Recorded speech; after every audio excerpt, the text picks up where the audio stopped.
नमस्कार दोस्तों।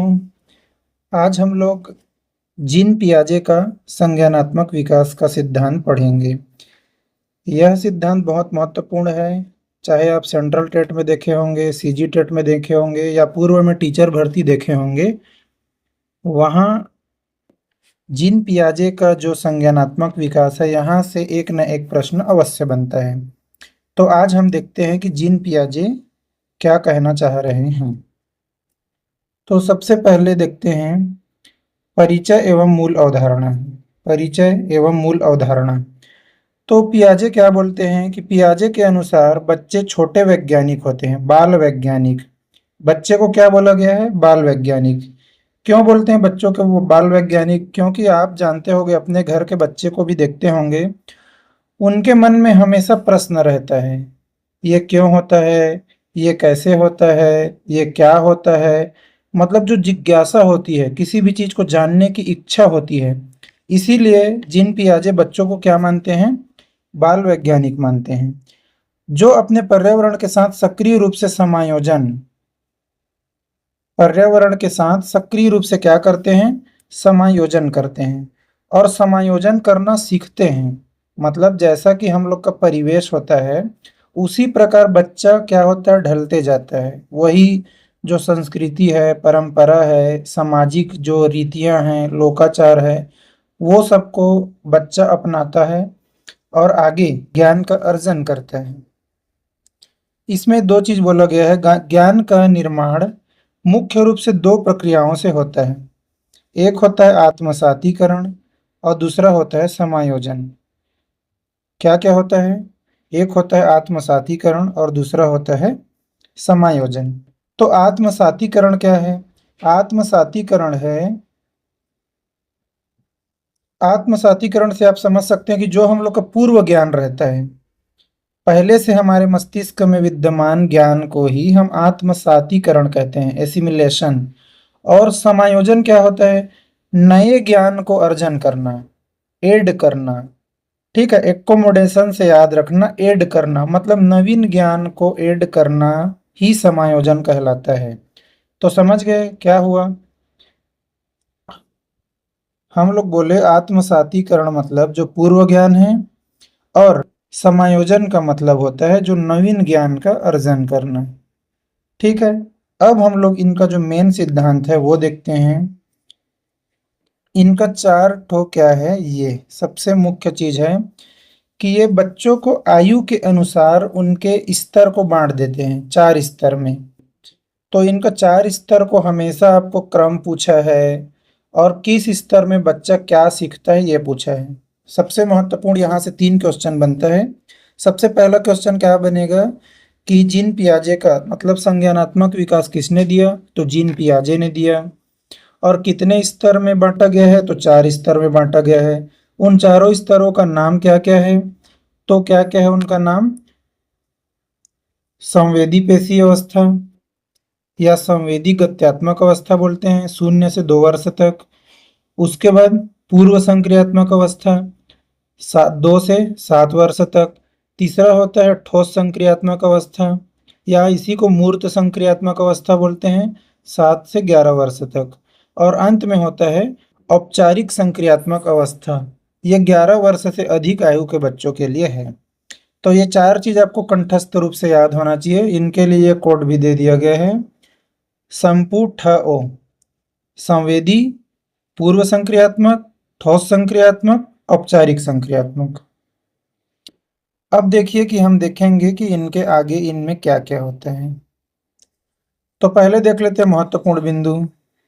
यह सिद्धांत बच्चों की सोचने की क्षमता और मानसिक विकास को गहराई से समझाता है। जैसा कि पहले ही बताया गया है कि किस उम्र में बच्चा क्या सोचता है, क्या सीखता है, उसके बारे में ही इस सिद्धांत में बताया गया है।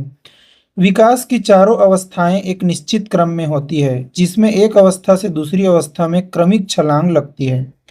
तो जैसा कि कल हम लोग पढ़े थे मैस्लो के सिद्धांत में कि एक अवस्था, एक जो शुरू का निचले का अवस्था पूरा होने के बाद ही अगले अवस्था की आवश्यकता हमको महसूस होती है, ठीक उसी प्रकार बच्चा क्रमिक रूप से सीखता है। क्रमिक रूप से उसका सीखने का क्या होता है? विकास होता है। विकास की चारों अवस्थाएं एक निश्चित क्रम में आती है, जिसमें एक अवस्था से दूसरी अवस्था में क्रमिक छलांग लगती है। ठीक है, एक एक करके चारों में हम लोग जाएंगे। अगला पॉइंट बोला गया है, प्रत्येक अवस्था में बच्चा अपनी आयु के अनुसार अलग अलग तरीकों से सोचता और दुनिया को समझता है। ठीक है, हर बच्चा अपनी आयु के अनुसार ही सीखता और समझता है। जब बच्चा छोटा रहता है तो उसे क्या है कि उम्र के साथ ही जो मैच्योरिटी है वो बढ़ती है। तो बच्चे की मानसिक स्थिति ऐसी रहती है कि उस उम्र के अनुसार, मतलब शुरू के जो 0 से 2 वर्ष तक बच्चा कुछ अलग सोचता है। जब वो स्कूल जाने लगता है तो उनके जो मित्र बनते हैं, समाज बनते हैं, उसमें अलग सोचता है। जब वो किशोरावस्था में पहुंचता है तो उनके में संवेग की भावना जो सबसे ज्यादा बढ़ती है।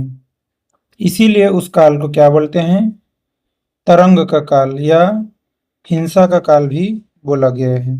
आगे हम लोग देखते हैं, बच्चों में संज्ञानात्मक विकास में उसका परिवेश परिवेश और अनुभव दोनों ही अत्यंत महत्वपूर्ण भूमिका निभाते हैं। तो आप लोग जान रहे हो, ज्ञान का निर्माण हमेशा पर्यावरण, मतलब हम लोग के वातावरण, परिवेश से, और जो हम लोग सीखते हैं गलती करके, अनुभव से, इन दोनों से ही एक क्या होता है, ज्ञान का निर्माण होता है। अब हम लोग देखेंगे कि जो चार अवस्थाओं में क्या क्या दिया गया है। तो सबसे पहला अवस्था है संवेदी गत्यात्मक अवस्था। संवेदी गत्यात्मक अवस्था 0 से 2 वर्ष है, इसको याद रखना है। इसमें बच्चा अपनी इंद्रियों और शारीरिक क्रियाओं द्वारा सीखता है। तो 0 से 2 वर्ष तक क्या होता है, बच्चा कुछ भी चीज उसको आवश्यकता होगी तो वह रो करके, ठीक है, इस अवस्था में इंद्रियों और शारीरिक क्रियाओं के द्वारा सीखता है। इस अवस्था की सबसे बड़ी विशेषता वस्तु स्थायित्व का विकास होना है। वस्तु स्थायित्व का विकास मतलब क्या समझे, कि इसमें बच्चा पहले केवल अपने माँ से ही परिचय होता है, माँ के अलावा दूसरे को देखेंगे तो वो रोने लगेगा। उसके बाद धीरे धीरे अपने जो घर के सदस्य हैं उनसे परिचित होने लगता है। उसके बाद वो खिलौनों से, इसी को बोला गया वस्तु स्थायित्व, खिलौने से वो खेलने का शुरुआत हो जाता है। अगला स्टेज होता है पूर्व संक्रियात्मक अवस्था। तो सबसे पहले तो इनका ईयर याद रखना है, 2 वर्ष से 7 वर्ष तक। पूर्व संक्रियात्मक अवस्था कितनी आयु में रहता है? 2 वर्ष से 7 वर्ष तक। इस चरण में बच्चे का भाषा विकास बहुत तेजी से होता है। तो आप लोग को पता है कि बच्चा बोलना कब सीखता है? लगभग 2 वर्ष के बाद ही बच्चे के जो शब्द भंडार हैं उसमें अचानक से बहुत तेजी आती है, और 2 वर्ष तक बच्चा बहुत सारे शब्द बोलना सीख जाता है। तो पहला चीज, भाषा का विकास सबसे ज्यादा किसमें होता है? पूर्व संक्रियात्मक अवस्था। प्रतीकात्मक सोच, सिंबॉलिक थिंकिंग का विकास होता है, जिससे बच्चा कल्पना करना सीखता है। मतलब जस्ट ये स्कूल के पहले का चरण है ये, प्रतीकात्मक सोच। इसमें बच्चा ज्यादातर खिलौनों से, अपने घर के दादा है, दादी है, उनसे ज्यादातर सीखते हैं। बच्चे की सोच में आत्म केंद्रित सोच पाई जाती है, यानी वह हर चीज को अपनी अपने दृष्टिकोण से देखता है। ठीक है, तो पूर्व संक्रियात्मक अवस्था में 3 चीज याद रखना है। एक तो भाषा का विकास होता है, एक प्रतीकात्मक सोच होता है, और एक आत्म केंद्रित सोच होता है। आगे बढ़ते हैं।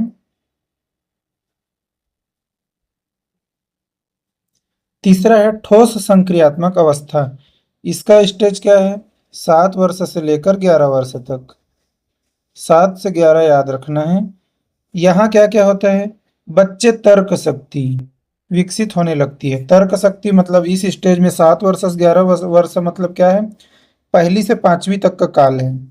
तो लगभग बच्चा इसमें तर्क करने लगता है कि ये चीज करना सही है, ये चीज करना गलत है। वो हर चीज को तर्क की कसौटी पर तौलना शुरू कर देगा।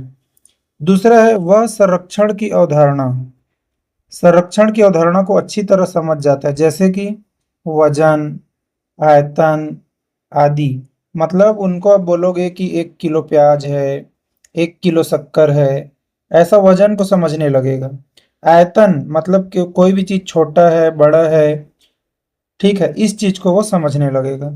और ये है सामने रखी हुई ठोस वस्तुओं और वास्तविक घटनाओं का बच्चा तार्किक रूप से विचार करता है। तो आपको पहले ही हम बता दिए हैं कि इस अवस्था में तर्क शक्ति विकास हो जाता है, संरक्षण की अवधारणा को अच्छी तरह समझ लेता है, वजन, आयतन और सामने रखी हुई ठोस वस्तुओं। यहाँ पर ठोस वस्तु से बनेगा ना, इसीलिए हम लोग आप लोग जब पढ़ते होगे एनसीएफ हो, चाहे मारिया मोंटेसरी हो, चाहे जॉन डीवी हो, वो किस पर बल देते हैं? कर के सीखने पर बल देते हैं, गतिविधि आधारित शिक्षा पर बल देते हैं। मतलब बच्चे को डायरेक्ट ये नहीं पढ़ाना है एक और एक दो होता है, ठीक है, एक और एक दो होता है करके डायरेक्ट आपको बोर्ड में लिख के नहीं समझाना है। उनको बताना है कि ये एक सेब है, ये एक सेब है, अब दो ठो मिला के कितना हो गया, तो दो सेब हो गया। तो हम ये क्या कर रहे हैं, ये मूर्त वस्तुओं से हम लोग सिखा रहे हैं। यही है ठोस संक्रियात्मक अवस्था, ये तीसरा स्तर है। अब चौथा स्तर देखते हैं हम लोग। चौथा स्तर को बोला गया है औपचारिक संक्रियात्मक अवस्था। औपचारिक संक्रियात्मक अवस्था 11 वर्ष से अधिक आयु का होता है। इस अवस्था में अमूर्त चिंतन पूरी तरह विकसित हो जाता है। बच्चा काल्पनिक परिस्थितियों और भविष्य की बड़ी योजनाएं बनाना शुरू कर देता है। तो इससे पहले जो पढ़े ठोस संक्रियात्मक में, उसमें मूर्त चिंतन था। अब 11 वर्ष से अधिक आयु में बच्चा क्या करने लगेगा, अमूर्त चिंतन विकसित हो जाएगा और ये कल्पना, काल्पनिक परिस्थितियों और भविष्य की बड़ी योजनाएं बनाना शुरू कर देगा। इसी अवस्था में बोलता है बच्चा कि मैं बड़ा होकर ये बनूंगा, वो बनूंगा। और फिर लास्ट है समस्या समाधान की क्षमता उच्च और वैज्ञानिक स्तर की हो जाती है। इस प्रकार हम चार अवस्था देखें, पूर्व संक्रिय वो संवेदी पेशी अवस्था, पूर्व संक्रियात्मक अवस्था, मूर्त संक्रियात्मक अवस्था और चौथा औपचारिक संक्रियात्मक अवस्था। तो यह जीन पियाजे का संज्ञानात्मक विकास है। ये चारों अवस्थाओं को याद रखना है और किस अवस्था में क्या क्या संज्ञानात्मक विकास होता है उसको याद रखना है। ठीक है, इस प्रकार से हम देखते हैं कि अपना ये चारों स्टेज को आपको याद रखना है। अभी के लिए इतना ही। धन्यवाद।